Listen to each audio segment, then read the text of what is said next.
Hello everyone, my name is Diana Abbott and today I will be talking about something called diet culture. Before I begin, I did want to leave a trigger warning for those who may now or before have suffered from an eating disorder or an unhealthy relationship with food in general. This topic can be uncomfortable and hard to discuss. So let's begin. Diet culture is a belief system that focuses and values weight, shape, and size over physical and mental well-being. We see diet culture everywhere, whether we choose to or not. If you have social media, if you watch television, if you're on the internet a lot, you're probably exposed to diet culture a lot more than you realize or than you choose to be. Diet culture exists because the media profits off of people who want to lose weight and fit into society's standards and expectations. The thing about diet culture, however, is that it completely discredits the person who wants to lose weight or make a difference in their life when it comes to health and fitness. It discredits their genetics, it discredits weight and height, it discredits anything, any disability that they may have that is stopping them from maybe reaching their potential goals or where their body should be at. Diet culture is extremely toxic and it can be extremely harmful to people because of this. And this is evident if we take a look at some of its rules and standards.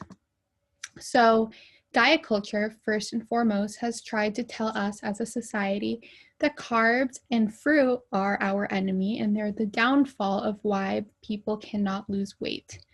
And a lot of the times, this causes people to go on no or low carb diets. And not all the time, but in a lot of cases, what ends up happening is that they may shed off some weight, but they end up regaining it back once they start eating carbs again.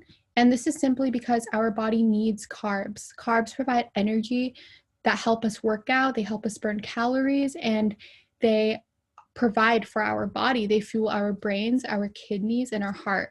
And diet culture does the same thing with fruits. And it says that we should not eat fruits because there's too much sugar in them, and that fruits and carbs are going to make us fat. And the word fat has a negative connotation. And when people associate carbs and fruit with fat or high in sugar, it's an automatic turnoff. So that is very harmful because fruits have amazing benefits for us, such as providing fiber and antioxidants for our body. One of the most toxic things that I have seen in diet culture as well is the concept that 1,200 calories is enough a day for an adult human, and that eating that little is what will help us lose weight quickly. So 1,200 calories a day, it is sufficient for a toddler. It is not sufficient for an adult who needs food, who needs energy to function. It is simply not enough. And it is one of these things that diet culture promotes so often, and people expect quick results when they stop eating a lot. But really, they're just damaging their metabolism and they're hurting their bodies. And I tell you this because losing weight too quickly and not nourishing yourself enough has severe consequences, which we will take a look at. The effects of not eating enough includes losing hair, losing your period if you're a woman. Again, it slows down your metabolism. It lowers your sex drive, causes weakness and fatigue. And if you stop eating enough, your body will naturally start being a lot more cold, even if it's warm out, even if you have the heater on. You'll be a lot more cold than other people because you're not getting enough nutrients to sustain your body. Eating 1,200 calories or less is not sustainable for an adult.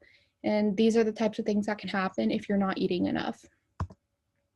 So none of what diet culture promotes is normal. Eating carbs is perfectly normal. Eating fruit is perfectly normal. Your body needs more than 1,200 calories a day. And this is why diet culture is so damaging to all of us, and it has risks for those who participate in it.